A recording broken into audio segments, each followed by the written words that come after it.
Hi everyone, I'm Jeff. I'm also Jeff, but you can call me Matthias because that's what you like to do. Welcome to Versus Live. We talk all things poetry, and we also talk about time apparently, or What? days like calendars and Oh dates. yeah.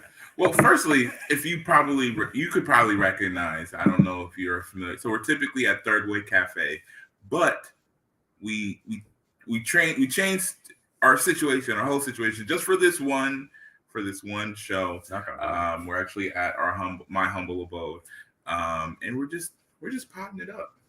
Right? It's a pretty nice situation. Yeah. Yeah. Actually, speaking of Third Way Cafe, if you guys are interested in open mics, they have an open mic happening on Friday. Starts at 7, right? I think it does. The doors at 7. I think. Yeah. Doors start at 7, or doors open at 7. Show starts at 8.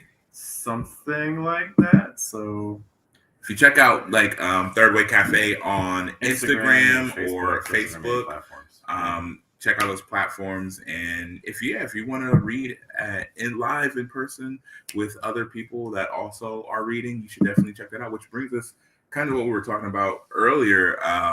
The convenience and the community that you can really build when you have a poetry calendar. So what is a poetry calendar?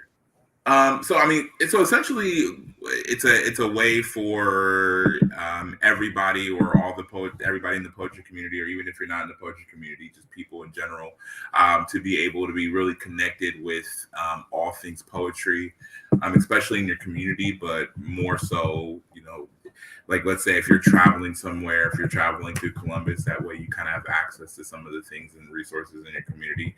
I've been able to really benefit from some of the work that the people that organize poetry calendars here in Columbus have put in. It's a really convenient way to really be able to consolidate a lot of the information when it comes to your poetry community and some of the shows and the open mics. Like that's where I connected with a lot of the open mics, and that's where I find new stuff that I haven't really experienced yet. So there's one, the Columbus Poetry Calendar. We're pulling it up right here. Poetry calendar here. Now is this the website or is this the Facebook? This is the Facebook, right? This is the Facebook. Do they have a website too? I don't think so. Okay. I believe this is the only one I know about. I'll be honest. Okay. No. This is perfect because I mean, as you can kind of notice here too. I mean, you just have different events, like upcoming events. This is one at Third Way, right? Yeah. Shout out to Third Way Cafe. You know who's going to be here on, I think, the 28th? Rudy Francisco. Oh. Yeah, he's coming through. So, okay. And I saw that on the poetry calendar too. So it's like, yeah, you have a lot of different ways to tap in with. I've got some sold out events here. You do. Yeah. Friday, yeah. So definitely keep an eye out. They are actually pretty active. There was a time when they weren't, but I would say the world ended. But besides that, the world ended. But then after the world was done ending, then we're like, we can start doing poems again. Yeah. And I think, I mean, and I don't know about you, but I think that I don't know exactly who. I know at the very least at one point Karen Scott was really heavily involved in the poetry calendar. And then Mitchell was, I'm not sure Alexis still is or not. Yeah, maybe. But I mean, it's just being able to kind of stay up to date with that kind of stuff because, I think, especially when I first started really kind of performing poems, which was a lot later than I think a lot of people, as far as like later on in life, as far as like me being able to start getting out to open mics and kind of getting exposed to that, I think it really helped me to be able to be like, okay, I have maybe people or a show or two that I'm really, I go to fairly often, but hey, let me check out something new. Let me kind of experience a new show or a new space that I haven't really performed at. And yeah, I know that takes a lot of diligent work from, the organizers of pages like the Columbus Poetry Calendar. And I know other cities have their own poetry calendars in their different forms. It would be really cool to kind of see these kind of things have some connectivity. You know what I mean?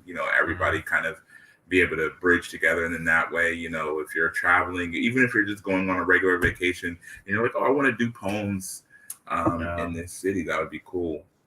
Like, especially like OPA, like Ohio Poetry Association. Yeah. Sounds like a project that would be good for them for just like poetry events around the state. It's Yeah, hard to do on a national level, but at least on a state level. You know, see what yeah. things are pulling together. Um, Yeah, and because one of the things that when we went to Cincinnati, matter of fact, we went to Cincinnati, we were just like, yeah, we really wanted to do something. Like we were already in the city for poetry for when Ajane was doing the program. But it was one night and we were just like, we want to do an open mic. We want to check out what the open mics were. And it wasn't the hardest to find one, but it was a little bit hard to find one that was active because like you would have like maybe flyers for one here or one here, but these pages weren't super connected. You kind of had to go through some hashtags on like IG in order to find one, and then you had to kind of try to go through some resources to see, okay, are they active? If I go there, or are they going to still be there, or what have you? But though, I mean, we ended up being able to go to one, which was a really cool experience. It was ran by man, I can't remember the name. I got a video of them actually performing because Ajane actually did a poem, and the host, she was playing this song in the background, it was a really cool experience. Which is all just to say that an experience like that, where you're in the city for something else, but you really want to do something poetry affiliated, or just want to perform, or just like sit there and watch. It's like it would be really cool to see that, even if it's just something for Ohio. If it's something that, if you're in Ohio, exactly where, no matter if you're in Cleveland, Akron, Cincy, Columbus, or any other cities. I'm sure other cities exist in Ohio, but but yeah, that way you kind of have some connectivity to that, because it would be really cool. That should be a good project for if you're like a state poet laureate or something like that. Look at starting to set up a database like that. Hard to maintain, but yeah. And I think also just in these years, like post pandemic, so many things shut down. The poetry landscape in Columbus right now is very different than it was pre situation, because almost all the regular open mics have shuttered or are about to. Poetry Salon announcing that they're closing at the end of the year. So your regular weekly open mics are hard to come by in Columbus, because it used to be every single night. We pretty much had an open mic somewhere. Dude, and I remember when I first started, I would literally be I would go to one show on Monday, a show on Tuesday. There's two shows that were on Tuesdays, and I would go to them both. I don't know why I would do that. I was exhausted at the end. There was a show on Wednesday, Naturally Writer's Block. Thursday, the Nest, and then there would be like kind of off, bi-weekly shows but it would happen like every week, but it would be like each show would be bi-weekly, on like Fridays and stuff like that. So yeah, man, just kind of now that things are kind of opening up, and I know a lot of the old guard is kind of turnover, as Steve Abbott, Scott already, with Writer's Block. And I think a lot of times people kind of look at stuff like that and they think like the move in its entirety is for like, I think people look at it like almost like a market. Like, okay, if people navigating away from open mics to kind of what, these heads of state, as it were, are doing here now, which is still really good work, really exploratory work, with the art. But it's like, I think there's always a really good and solid place for open mic. As a matter, I would make the argument that it's the most communal kind of aspect of it, just because it's kind of a direct funnel. It's you write poem, you say poem in front of everybody else, no matter how good, whatever you would say. Everyone's like captive to you, yes. Everybody pays attention to you right now, today, forever. So yeah. And I think just having that, and also all the other aspects of poems, or all the other ways that poetry can be done or expressed, or just art in general. But I mean, I know they have things similar to that when it comes to like other venues. Like I know, there's like this opera channel that, and the only reason I got into it is because you have to defend yourself, it's okay. It's okay. The only reason I got into it is because I've been obsessed with it since I was a child. But no, there was an event that had like poetry involved, and it was like a really cool kind of mixing of it. But I was like, the reason they kind of linked both of them together. So I was like, oh man, this is really cool. And like it was like multiple states where it was like, if you're looking for opera, if you're looking for stuff like this, like, I think it's a less connected network.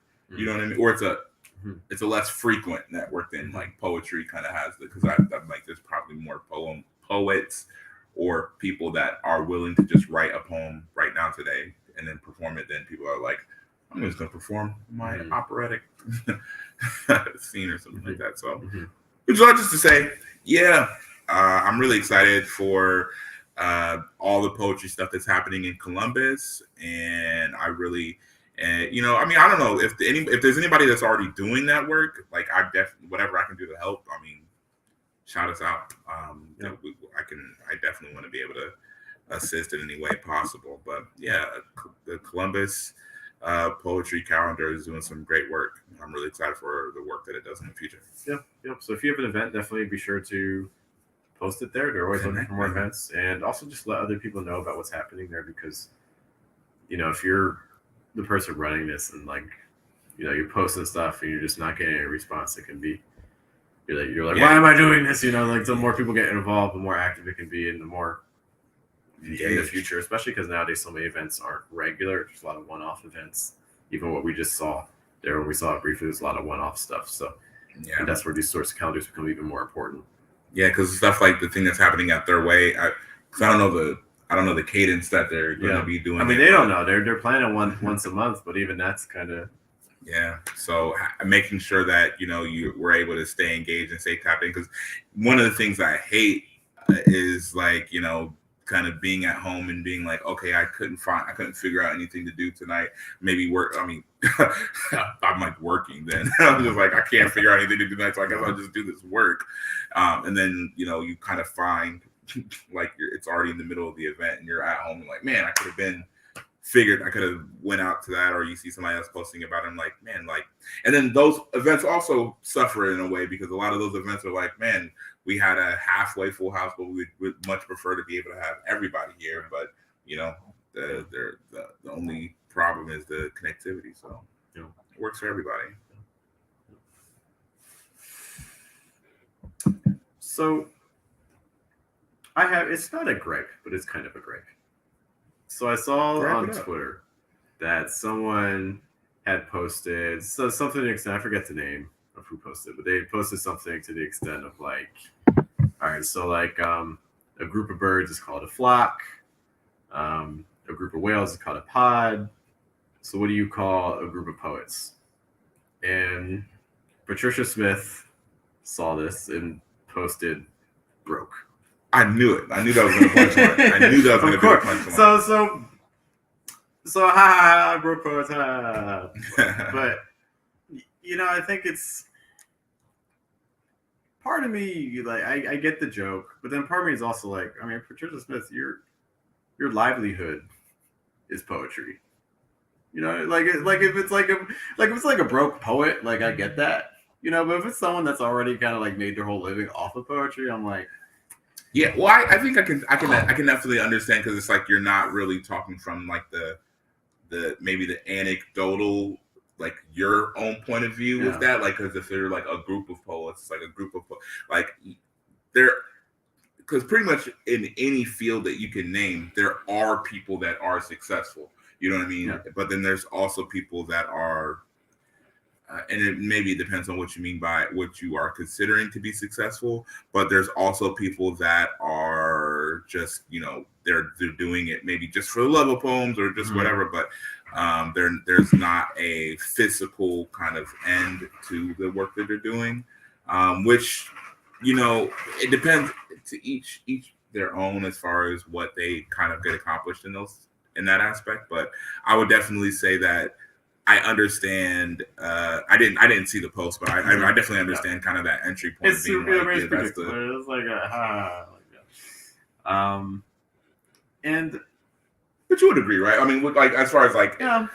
I think if on a typical level, if you had like if you had a group of, if you just not take the poets that maybe are directly connected to you in your network, but you just made it like, if I took 1 out of 10 poets just around United States, it's like if you just picked randomly, you're 10 of them are probably going to be like not like making at least, even if they're not broke, they're not making money off of poems, or they're not doing stuff off of poems, but they're not even thinking to.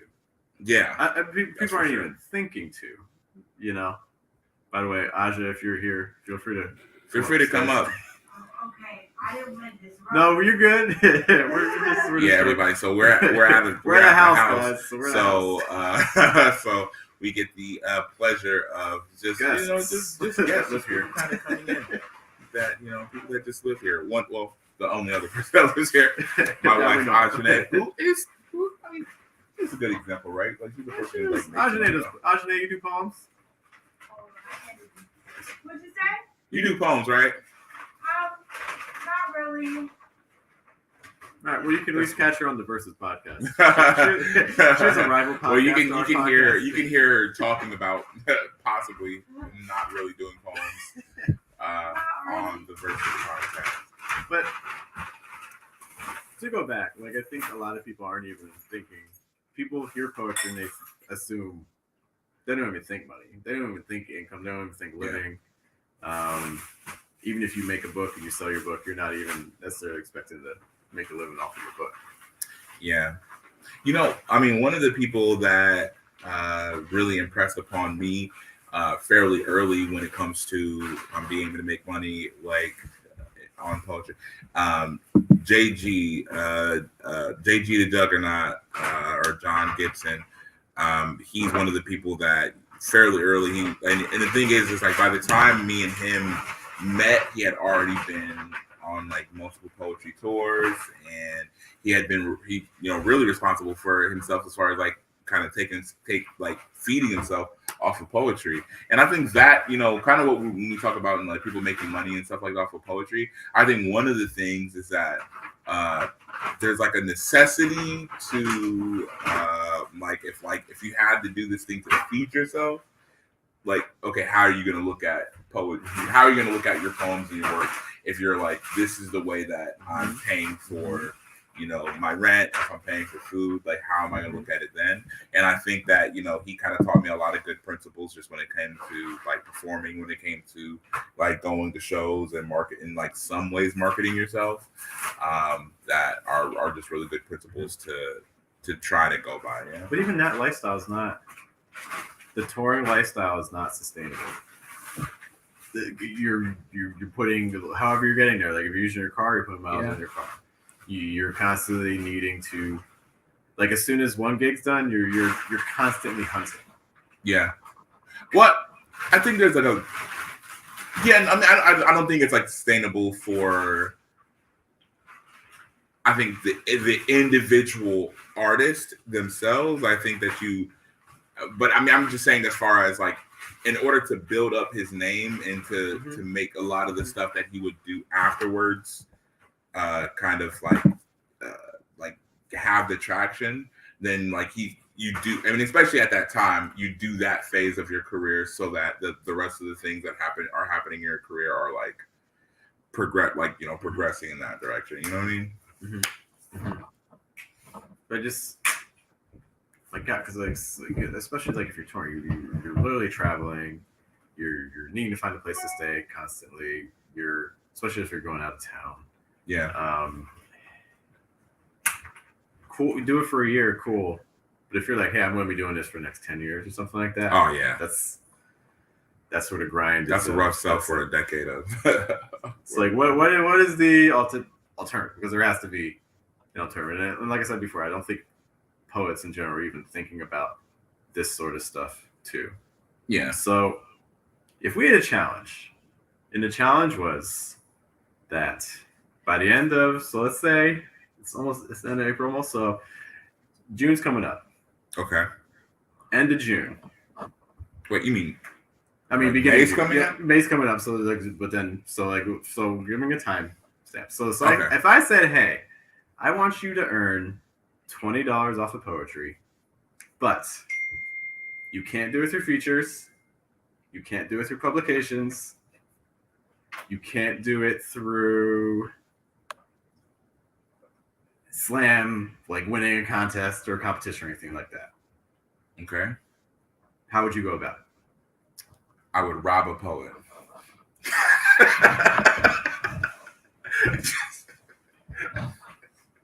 Just come back to you with the wallet. Like, challenge accepted. Because I think there's Yeah. I think we have been educated to have these sorts of assumptions about our work, and I think these sorts of challenges can allow us to push beyond expectations into things that actually might be enlightening and maybe encourage us to find even more avenues for our work. Yeah. And being able to support ourselves off of our work. Yeah. No, for sure. I think that there could definitely be some more, I think, enlightenment around the ways that you can use your work to really kind of bring in income. Because, I mean, even me, like, I think that my entry point is, okay, if I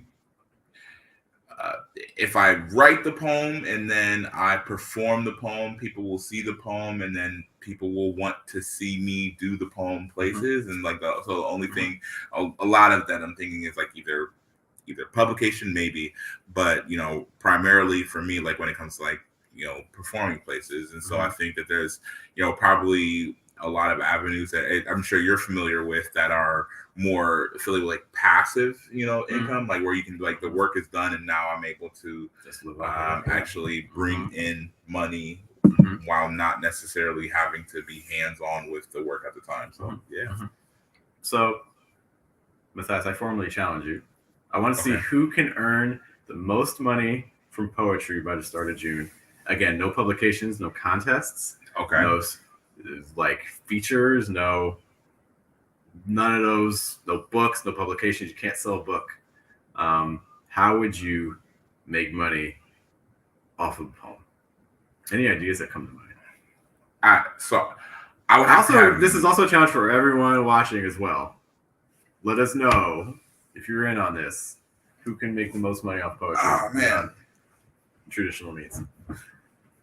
I think that's not performing. I think probably the closest thing that I would probably think is like pitching companies to like represent brands and stuff like that to poetry. I know that's a really popular, it's not an incredibly popular thing, but I mean, even the thing that we did a couple weeks ago, when we kind of took the honey baked ham ad and we kind of rejunctured it and we kind of made it a little bit different. In our humble opinion, honey baked ham, we made it better. We made it so much better. It's just better. I went out and I got a 3-pound ham that night because I said to myself, because of our own ad. I saw my ad and I bought some. That's actually really. So I want to talk more about that because that's actually the very first thing that came to mind for me is reaching out to companies and being like, "Hey, I have this idea for you for future promotion. Would you?" So the way I have it set up, and I'd actually kind of like walk through this. This is just one example. So you have to show value, right? Because if you're not showing value, you're just gonna be like, no thanks. So first things first, I think if we're doing this sort of approach, and this is the same approach I was actually thinking of too. Okay. So we need to think about who are the companies that we're going to target, because if a company already has a marketing team, you can try that, but in some ways I think that's going to be more difficult because they'll be like, hey, we already got people that do this. So the very first people I'm thinking small business. I'm thinking mom and pop shop. I'm thinking people who are doing everything on their own. Yeah. Like small business, they don't have a marketing team. They are the marketing team in addition to the boss, in addition to the janitor, in addition to like all this stuff. So I think targeting companies like that is probably the first place I would do. Yeah, the only thing that I would probably think about in that respect is that a company like that is going to be a lot more frugal, I think, with how they look at their marketing. Which is not to say that it's impossible, but I think like when I think about the entry point for a lot of these companies, if I'm a mom and pop shop and I'm like, okay, well, what can I do with regards to marketing? A lot of like kind of the old fashioned, Mhm. just run a slogan, maybe run like a small commercial spot with your slogan and things like that. Like that is a very readily available kind of avenue for them. And it might be a little bit harder to wrap their heads around, okay, I'm going to bring this poet in who's Mhm. going to maybe do something with like that has some tangible connectivity to my work or to my business, Mhm. where I think a larger company is probably incepting a lot of pitches like that already because their marketing team in a lot of spaces is like a lot more open to let's figure out something new because like the market is shifting, like do you have some new language that might be really impactful, and their risk level for trying something like that, I think is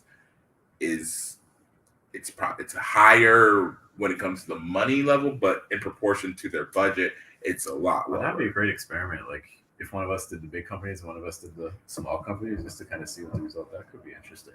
Yeah. Because my guess is that bigger companies I think could work, but I think if you start off with the smaller companies and just build your clout, you build your resume, and be like, hey, I work with these companies, this company, this company. Now I'd like to do it. It's nice to have something, you have a portfolio to point to for results. Um, but what I'm initially thinking of was small company. I'm thinking Instagram, Facebook, like picture. I'm not even thinking. I mean, everything's about short form vertical now. I get it, but like I would probably just start picture related to their business. I mean, this is the thing. Like, you have to do your research, right? So you have to research the company, figure out what they're about, figure out who their audience is, and especially you probably want to find a company that has an audience that could be into poetry or at least reading or something literary based. I feel like would be Give me an example of a field. What you would think? coffee shops. Start with I'm thinking coffee shops. I'm thinking bookstores. See, when I'm thinking about coffee shops or bookstores, like the immediate thing that I'm thinking is like there are typically brick and mortars that would be incredibly receptive to if I'm pitching them, it's like the most effective thing for them would be for people to be inside of the store. And if I'm a poet pitching them, it's like, I want you to come here and do things associated with the store. You know what I mean, you can certainly organize something like that too, but the way I'm seeing it is that these places, they have to make social media every day. They have to make a social media post every day. Yeah. So if I'm like, hey, let me take off that workload from you this week, I'm going to, for free, I've taken, hey guys, this is how I would start. So if I were doing my email, like, hey guys, I love your work. I love what you're doing. I see, like, I've been looking at your business. I think your business would really attract this sort of people that'd be interested in poetry, things like that. So what I've done is maybe I'll take some pictures from their social media, or maybe I'll just take some similar related pictures. If I'm really serious about it, I'll go to the place, take my own photos, and then go back home, upload the pictures. What I would do, I would add just some sort of quick haiku, quick little poem or something like that. Doesn't have to be 575, Matthias. It doesn't have to be 575. I'm just saying. Please make it 575 for the viewers at home. And then what I would do is in the email, I would send them, hey, I just really like what you guys are doing so much. I really connect with it. I'm personally really interested in poetry. I made this connection between what you guys are doing and poetry. Here are some pictures where I've added poetic text. Here's 4 pictures for free. If you want to use them on your social media, I'd be honored. But if you guys don't, you don't. Totally cool. But I would love, like, hey, I would like to make 4 more. Would you be willing to charge me $30, $40 to make you 4 more pictures? And also share them on my socials and stuff like that. That's my pitch. That's a solid. So I mean, and I guess like the level of business that you would be like pitching out to them, you're thinking like a small coffee shop, someone small who like, I mean, because it's, again, a lot of these places don't they may not necessarily have a marketing budget, but it's like, oh my gosh, I don't have to worry about making a post today. Oh, thank God, someone else made this. Oh, so now I'm getting community engagement. Oh, I'm supporting a local post. You know, like there's so many, from a business perspective, there's a lot of things that. That's definitely fair. I think so. So I mean, here's and actually, I mean, I love the idea. I think one of the things I think about is like when it comes to branding, a lot of the and maybe there's other ones that I'm not thinking of, but there's a lot of the smaller coffee shops that I know, they have very kind of specific branding already, and they're like they have to, because of their size, they have to be fairly laser focused with their branding because they don't really have the space to be able to open it up and be like, okay, these are all the directionalities into my company. 100%, but that actually works to your advantage because you show that you do research on the company. Be like, hey, I know this is your aesthetic. I'm trying to copy that aesthetic. That's fair. Instead of just some generic template. No, this is like, oh, I noticed that you guys like to use this sort of filter on a lot of your pictures, or you everything has a vignette around it, you know, or oh, this is your font. You guys are using Arial Black for everything, so I'm gonna use Arial Black too. Oh, you guys like a size 20 font, then like a size 12. You know, the more you copy it, the more easily it can input. You know, this is where the research is as key as the pitch. You know, that's fair. Yeah, no, that sounds like it'd be a good idea. I think. I mean, so, and this might be maybe thinking from the lens of like I've done like a couple. I've done a couple things creatively, like for like. They're not small companies, but I think like probably the entry level that I would think is like, let's say you have kind of like an insurance company, and essentially because of the fact that they have a budget for marketing that, you know, like let's call it like $1 million a year, like that's whatever, like let's call it $1 million. Big companies like insurance, that's a small for so much money for everything. Like, yeah. So, but they also have a lot more room to really experiment with things that, you know, especially on what would be a small scale for them, but it would be, you know, a fairly good sum. You know, like you could do, like I've done like some voiceover work and stuff like that. That I would be like, oh, like other spaces have paid me like a much smaller amount than what the companies have paid me, because they're like, this is what our budget is, so we have to figure out, we have to pay it out somewhere. Which is all just to say that kind of being on the creative end of that, as opposed to just being, you know, reading lines and things like that. There's absolutely a budget for that, and absolutely a push in order to be able to kind of get into those spaces. So I would probably pitch it in a similar fashion. I would say, like, you know, I've done some research, or I've been involved in some research like that's in connection with your market and like kind of the growth that you're looking to get, and this is the language. Kind of the language that you use. This is maybe because you're saying I can't. When you say no performances, like are you talking about like audio recordings or anything like that? Audio recordings. I'm talking about like, hey, someone booked you for a feature and they're going to pay for the feature. No, we're not doing that. No. Fair enough. Okay. So yeah, I mean, I would probably pitch it that way. I would probably just shoot probably a package of 3 different voice recorded commercials. Probably pair them with you know, something similar to what your idea was, which would be like kind of like a slogan for a small campaign, a small 3-person, small like 3 installment campaign. Now I think the good thing about that entry level is that where the smaller company might run your campaign initially, they might do the free thing initially.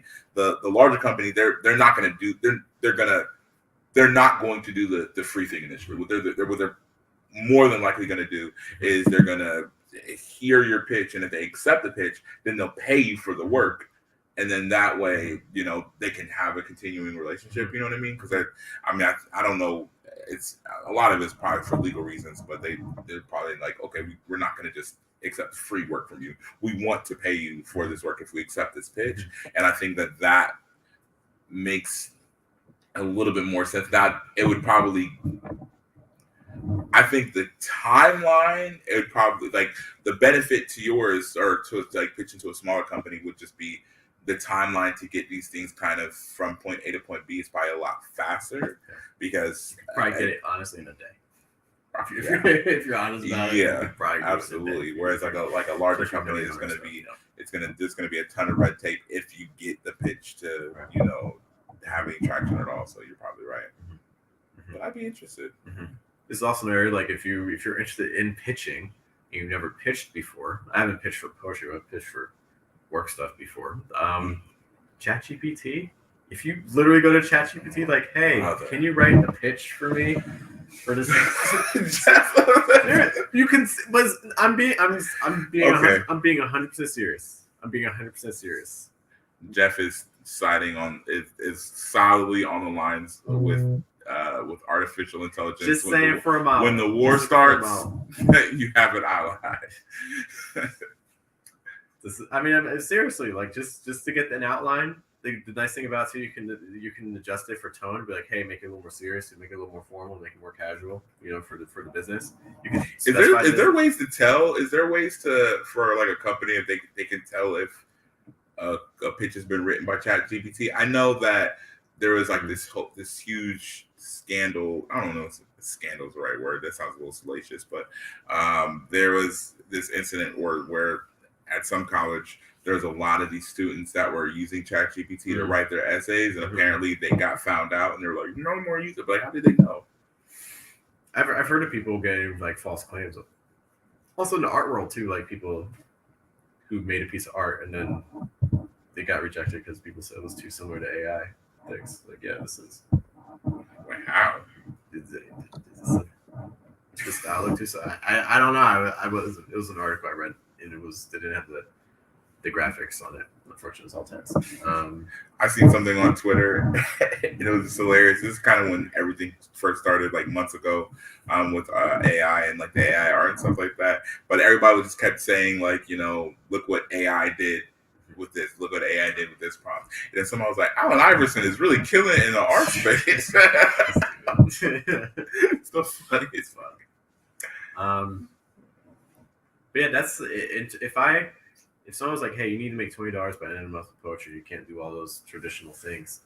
That's probably the first direction I would go. Okay. You can do other things too. I mean, you can make some sort of product, cards, postcards. You can make broadsides. You can make things like that.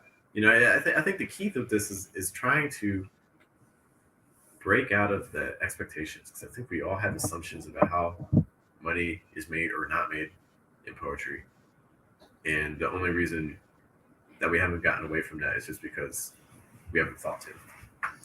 Yeah, I think a lot of it is because a lot of the things that you're also referencing, it's like you have to have some degree of time, and a lot of that stuff you have to have like assets, like you have to have like funds available in order to get that stuff kicked off.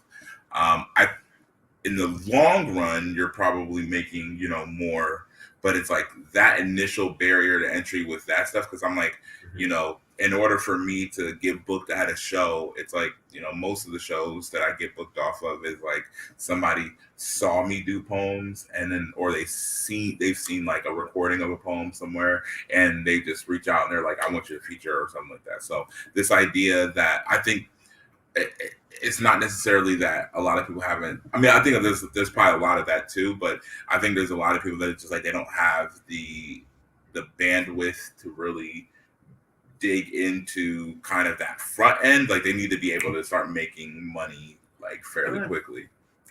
I get that, but at the same time, getting booked for free, you have to build up to that point yourself too. I mean, you have to build up to write the poems that led other people to see you, that led the people inviting you to stuff. But yeah, but you have to do that either way. Like even with the writing pitches to like a small business, it's like if a person that they wrote their first poem 2 days ago, and if you just wrote your first poem 2 days ago, you're probably likely it's not like you're a great amazing poet at this point, right? So now it's like you have this idea. I'm gonna pitch these and to be clear, there's a lot of people in those spaces. Maybe that might actually. I mean, like if we had started our poetry journeys being like, hey, I want to make my living off of this from the very beginning, versus hey, I'm gonna just craft poems and then reach a point where people are inviting you for features. I mean, if you have two people, one going that route with the features, and one person that's starting off thinking about, okay, I'm going to invest in my writing, but I'm also going to try to make it for a job. Like, I don't think it necessarily has to, in terms of time commitment, I don't think it's necessarily that different. I don't know, because here's what I would say. I think that if a person was like, because I think when you say going for features, it's a fairly narrow, I think, viewscape of what that is, because it's like it's okay. Maybe part of your pathway is like getting those features, but for the most part, it's like it's a more of a performance based kind of like field or directionality in the field. Where if somebody was like, okay, I want to make. Because I mean, also there's a lot of people that are doing features that are making like good money, so I don't want to like narrow it down that way. Okay, let's change this. So like, let's say I'm a person, I've been writing poetry for a while, and I'm like, okay, I want to get a book. How do you get a book? You submit to contests. You submit to a contest. You pay to submit. First of all, you pay. Yeah. And if you're paying, especially like you're doing like a full length, that's going to be at least $20 for a lot of your contests. Okay. So I'm losing money. I am losing money to submit to these contests, and my chances of winning are already super narrow, even if my writing's good. Versus, and then I'm not going to hear back for 6 to 12 months minimum. Right. So for that whole time, let's be clear. If I'm submitting to 10 contests, and that's a very conservative number, so I'm submitting to 10 contests for my book, I'm out $200. And I'm also not hearing back potentially a year. Versus, I'm going to start pitching. I'm going to start making content. I'm going to pitch. And that's also, by the way, for the submissions. I also have to put the submission together. I have to revise the manuscript. I have to do this. I have to do this. I'm doing all these things together. Okay.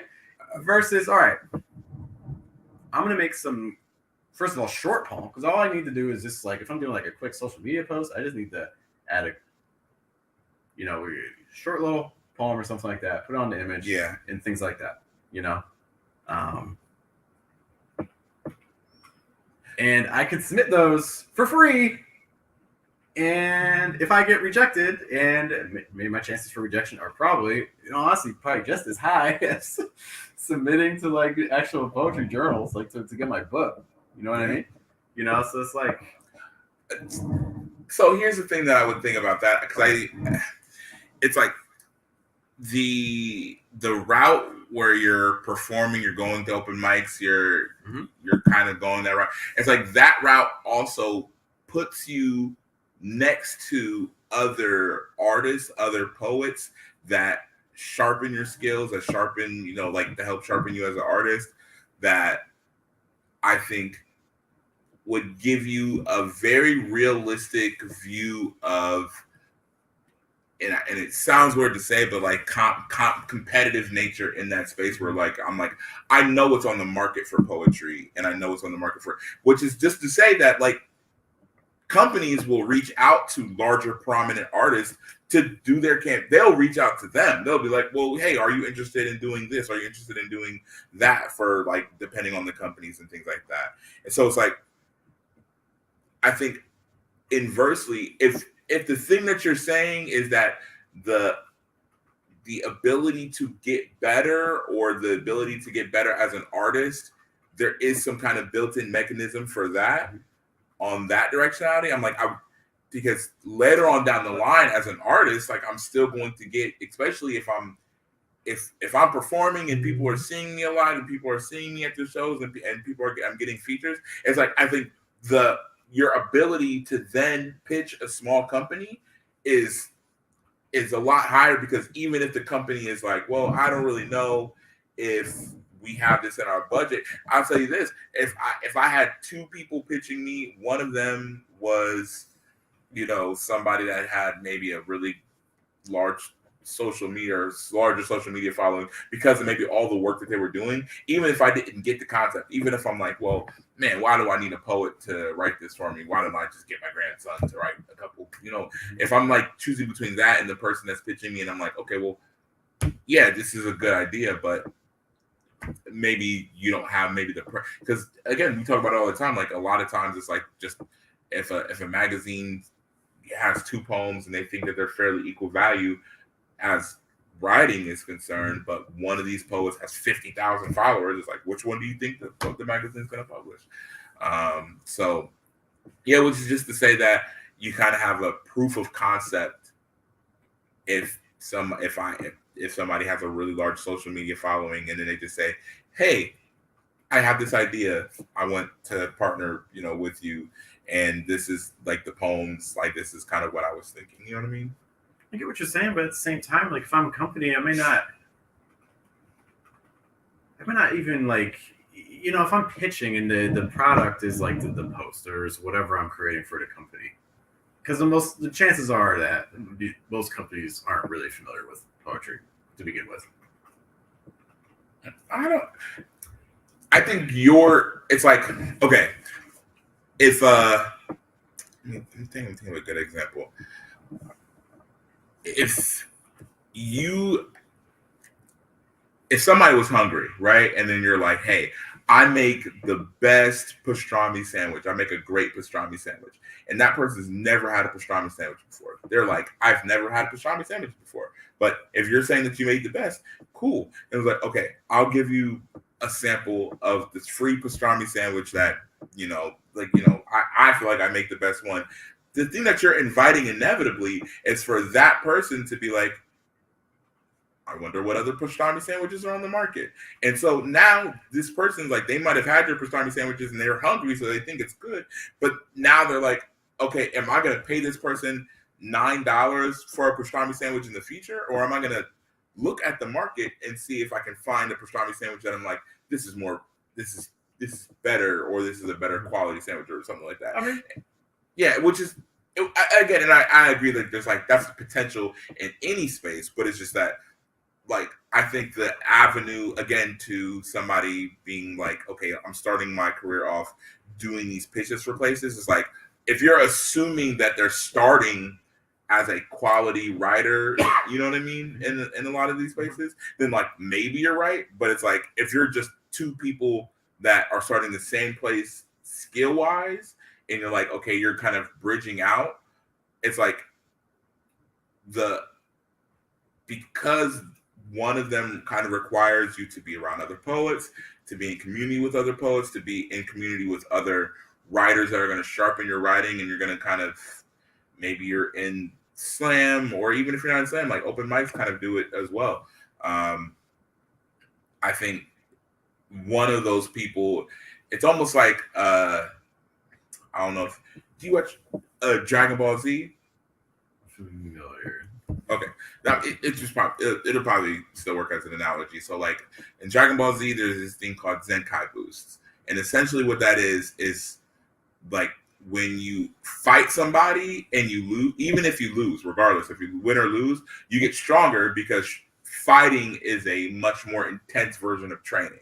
You know what I mean? And like that's like Saiyans. They're like the main character, like all the main characters are Saiyans. There, and so like whenever they fight somebody, and even if like when they lose, if they're near death, when they heal, they're way stronger than they were before. And I just think that like, okay, you have somebody who is going through this process where they're consistently around other people. They might go through slam, they might go through all these other processes to get better as a writer because they're in community with other writers, as opposed to, you know, maybe if somebody's like writing something for marketing, and again, it's like I don't, maybe I'm just not familiar with how that would play out to be like, okay, this is how this person gets better with regards to their writing, or if it's like if that kind of writing is going to translate or how it's going to translate. You know what I mean? But again, it's not necessarily the goal, though, right? But at the same time, it's not to say that you can't still develop your writing, but it's like, okay, I'm going to earn some of my income doing this, which is then one, I'm putting in work towards my craft, but then I'm getting some income of that, and then afterwards, when I'm not working, I can still also put some energy to that too. You know, it's not like it has to be like mutually exclusive. Right. I agree. I guess the thing that I'm asking is because like they have to be mutually exclusive for the example of one person doing one and one person doing another. For sure, right. So it's like, but I think the ultimate goal here is like, hey, can someone in writing find other ways to make a living from their writing? Absolutely, yeah, and that's what I'm saying too. I think probably the best kind of synthesis is probably exactly what we're both talking about, which is, you know, somebody that's in the poetry community. You're probably doing these other things, but you have a focus, or you're at the very least focusing some of your energies or whatever portion of your energies is needed to kind of doing these things that are not as commonly associated with the typical poetry career trajectory, or at the very least not, because I think a lot of the poets that are really making money off of poems are doing things like that. You know what I mean? They've kind of found those pockets already, but I think a lot of people that aren't kind of at those levels are super familiar with that. I feel like, first of all, questions for me about anything. What? Any questions for me about anything? Mm-mm. So I feel like I think trying to also sort of develop a theme for the pitch might also be helpful too. Like if there's like a specific event that you know is coming up, because then you can kind of tie, like if you were making like a series of posts or something, then you could tie everything together. Like, hey guys, I know that this is an important week for your company or something like that. Like maybe it's some sort of anniversary, or maybe it's like some sort of holiday or something like that. And then you can make a bunch of content related to that. Yeah. Too. It also might help just in terms of like finding things to write about. Yeah.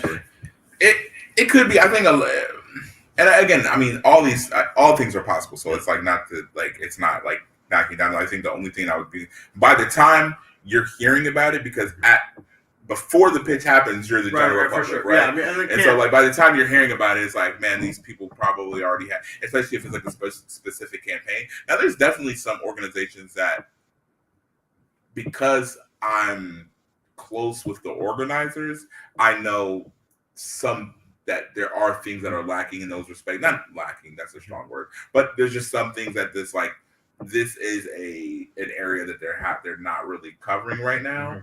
And it's an area where you could just kind of slip in and you could be involved with that aspect. Yeah, for sure. I mean, especially the larger the company, like, I mean, got a lot of companies probably they already have like their Christmas stuff for like 2023, like already at least starting to get drafted and things. So that's definitely something to consider too. And maybe when we're pitching too, that's also like, hey, this is something that's happening. You could think more long term. It's probably a better thing to think about, you know? Yeah, like kind of like extending out campaigns like that they've already started, and then being like, okay, I can see a vision for how to really propel this into your next quarter or something like that. Yeah. But yeah, I'm tired of poets being broke. Fair enough. Yeah, no, I think there's something, I think it's a cultural thing, because it's definitely, for somebody to be able to be like, yeah, when you think about poets, you think about it's something in the culture that I think people that need poets, a lot of times they need that to be the culture, because they need it to be like, yeah, if you're seeking money for it, it's like, what are you doing? You're making your art into some kind of business. You're making but I'm like, you would do that for literally anything else. Like you wouldn't be like, man, I make these really great pizzas. Oh, what? You're just Papa John's. You're doing it for the money now, man. What's going on? It's like, yeah, like in order. But I think a lot of times, and I think there's some validity to be like, I want to make a living for myself and I want to like build myself up. But like, in order to keep doing the thing, then I have to be able, like, there has to be some way for me to eat, and some place for me to sleep. There has to be things that I have that are able to keep me, available for this craft and for my art, and preferably that comes from the craft and art. Yeah. I mean, so again, we both kind of, it jumped on kind of like the marketing angle. I mean, how do you define marketing? The system of advertising a product or service to the public. Maybe. Webster's dictionary says. Because again, this is more just related to my own work, but I've been, become more interested in marketing and kind of just understanding how it works. And one of the things that I think I've liked about one of the definitions I found is that it's like marketing is a desire to kind of inspire change. Because when you're marketing to someone, you're trying to inspire them to cause a change to happen in their life that moves them closer to something that they desire. So, like, for instance, if you have think of like the marketing for different types of cars. If you're marketing for like a luxury car, the thing you're trying to inspire in that person is that desire for like elegance or status. A lot of times it's like status related. I mean, so many things are status related. Like everything's like status related. See, well, as soon as you said that, I was thinking more of a like for like Dodge. It's like you're thinking. I mean, I guess there's a line of Dodge vehicles that they probably are gearing towards some kind of luxury, but kind of in the general sense, like the all American, rugged. Going across because when you're appealing to that person that like the all American, like it's like people who have pride in their country. I felt like my mustache grew 3 inches just doing that impression. And I think that really is like, I think a lot of marketing is often like put on with like sales, and that's because when you were using the word, I was thinking sales. Like because I'm like, marketing to me is like a couch for like the ethereal. It's like marketing is like kind of like the hard or the more concrete like version of what I would consider like, okay, what you're doing when you're selling somebody, because like you could sell somebody on pretty much anything, and like that's like a transference of idea or energy to somebody, or a change that you're trying to impact into somebody. You know what I mean? I think sales is. I think a lot of people hear that word and they kind of like cringe, like a sale, like think of like old school like salesman, like think of like your used car salesman, stereotypical, trying to like really kind of force you into the deal and things like that. Where I think marketing's a lot more. That's where like branding comes in. That's where like your consistent messaging. Well, no, I think marketing is an attempt to sell somebody. Like you're trying to sell somebody by marketing. You market to a demographic because you're trying to sell to the demographic. Like in politics, like I don't know. Let's not make it political. Let's just say you might have a politician, right? And they'll travel to your state and they'll be giving a speech, and let's say it's in like Nebraska, and this politician, they might be from like, New York or something, but they don't really talk like that. But when they go to Nebraska, they put on the twang, you know what I'm saying? Like they're changing things about themselves. They might give like a little anecdote about I was on a farm and likely either incredibly embellished or wholesale untrue, but they're marketing themselves differently to you than they might somewhere, somebody in Boston somewhere, somebody in Texas, or somebody in California. Like they kind of take on these different kind of characters or personalities in order to sell to you, but the thing that they're marketing to you and the thing that they're attempting to do is sell you on their vision. And the thing that the reason why they take on those characteristics is like, I am like you, look at me, I'm like you. And because that's who they are, you feel more comfortable, and then you're able to be sold by them. Mm-hmm. I mean, I think there's definitely a connection between them, but to me, that's not like marketing can lead to sales, but you can also just have marketing just for marketing to try to increase exposure and to get people to become open to your message. That's what selling is. That is it though. But again, I think they're connected, but I don't think they're exactly the same thing. Like sales is the actual process of the purchase. I think marketing is no, like the purchase is the purchase. The purchase happens because you sold somebody. Like let's say even like a car. I mean, I used to work in sales, but like even if you take like the car salesman, the car salesman, by the time the purchase is the evidence of the sale. Like you might have went in there and been like, hey, I'm a guy, I got 4 kids, I got a wife, I got a dog, I need a safe minivan-esque vehicle. I just need something safe, whatever. You get to the car lot, and you know the vehicle that you have in mind, $15,000, like whatever the APR, whatever the situation, like that's what you have in your mind. That's what you go in there. The salesman, he's able to sell you on, oh man, but you want to go on vacations, you want to look really nice in this car. I mean, yeah, you can get this car. It's going to be kind of high on mileage. This one is going to help you out a little bit more in mileage. It's going to drive faster. Yeah, you might be going through your midlife crisis, so it's a nice red Corvette. It is $50,000, and you can still afford it because the monthly payments for the next whatever amount of years is going to be right in your angle, right in the same exact thing. And they sell you on it, and by the time you sign those, the purchase is just the evidence of the sale.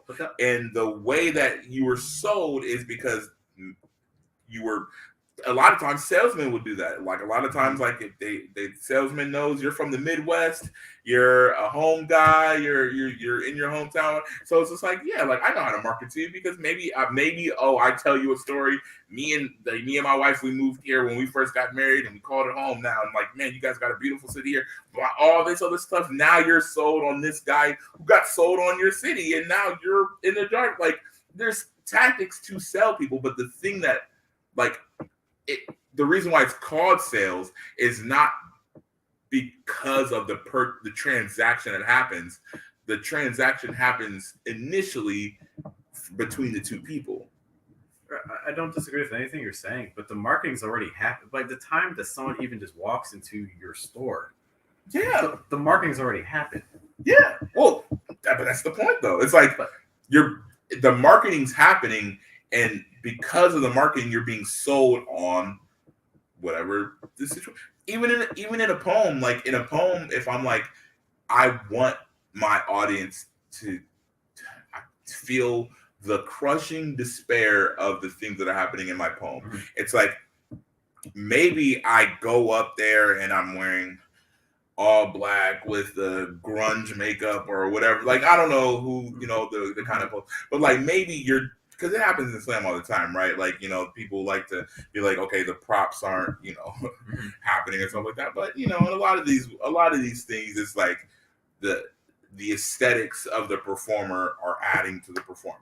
And so like you're marketing to the audience in a way, like you're like, this is the aura that this poem is about to take on. And this aura I want you to take on. And then the entirety of the poem, you're selling them more or less on how good either how good of a poet you are, or how well you're able to paint this despair that they're supposed to be in, right? Like if that is the whatever the kind of poem it is. And then at the end of it, like you're pretty much scored on maybe how well you sold them on it. You know what I mean? But it's like I think that's more of an app. That's a much more, I think, abstract kind of like way to take that. But I think all in all, it's the sale. The sale is consistently happening. You know what I mean? It's like if me and you are if I'm making an attempt for you to buy something, pretty much everything that I do from the time that my pitch starts till we leave each other's presence is or the purchase happens that I'm trying to get you to purchase. Like maybe like that entire thing is me trying to sell you, or that's like the sales part. So I guess like there's like the verb that, you know, I am selling you on that, which is kind of what I was maybe thinking of. I guess there's more abstract or more concretized, like the sale, like the noun of it. You know what I mean? But yeah, because for me, some of that process is more. Okay, I mean, obviously, this is a poetry podcast, so if you guys have thoughts on sales versus marketing, like some of those examples, I felt like very interwoven between kind of sales and marketing, because like to me, like the marketing aspect is so. For instance, you gave like the example of the poet, you know, like the black clothing, you know, the reading with like maybe the overly exaggerated gestures and things like that. You know, this is all part of the image you're creating. Yeah, you know? I mean, I would say like, I mean, you know, I'm not like a super like business guy, but like in a company that I worked with, it's like there's a marketing team and then there's a sales team that's like a subsidiary of the marketing team. Mm-hmm. So like the marketing team, because the marketing would handle the people that are responsible for taking the company language, right, and like the company identity, yeah, and distilling that into themselves so they can sell people, so they can like I'm the one that's taking all the language and all the stuff that you're putting together, and I'm taking that out here to potential customers. Right. And then you have the marketing team being more than that, because it's like now like there might be people that I'm responsible for the coloration of our branding and for the font and all, you know, all the stuff that you would be familiar with. So it's like there's similar in that I would probably say the sales, and I would say the sales has tentacles that extend out further from marketing, because it's like you have to take that language and you have to like whatever your company's language and verbiage that really identifies it as a company, like you have to be able to embody that and actually, you know, project it out to like the people more so directly. Mm-hmm. But mm-hmm. Yeah. Mm-hmm. But all this goes back to like, so for instance, if you're pitching, like I think you're really trying to be paying attention to what you're noticing. This is where research is really key. Really paying attention to all the things. The more you can notice about the company that you're going to be communicating with, I think the higher the chance that you're going to be successful. You know, you can't just have like a blank. Oh yeah, for sure. So I think just because I know we've been going for a while. So again, my original challenge is that by the beginning of June, who can earn the most money through poetry, whether it's $5, $10, or $20 or whatever, by non-traditional poetic means. Okay. Yeah, is there a way we can? Okay, because I want to iron it out. Maybe this is like for something like offline, but I want to iron out the challenge, because I like the challenge. But there's probably a way to iron it out, and there's a way we can like iron it out, and then we can maybe post it. We still have the IG, right? We should have the IG up. We should. I think that's mine. I need to get on that. But yeah, let's like, because I definitely want to like kind of make it like a concrete, like kind of get some concrete parameters. But I'd be down. Okay, let's do it. Cool. All right, and if you guys want in, you can let us know too. So it just has to be us. Yeah, let's do it. Let's create it. All right. With that, I'm Jeff. I'm also Jeff, but you can call me Matthias, because that's how it's spelled. Thank you guys for joining us. Our non-traditional location. We'll be Yeah. back next week. All right. Take care. Have a good night. Bye.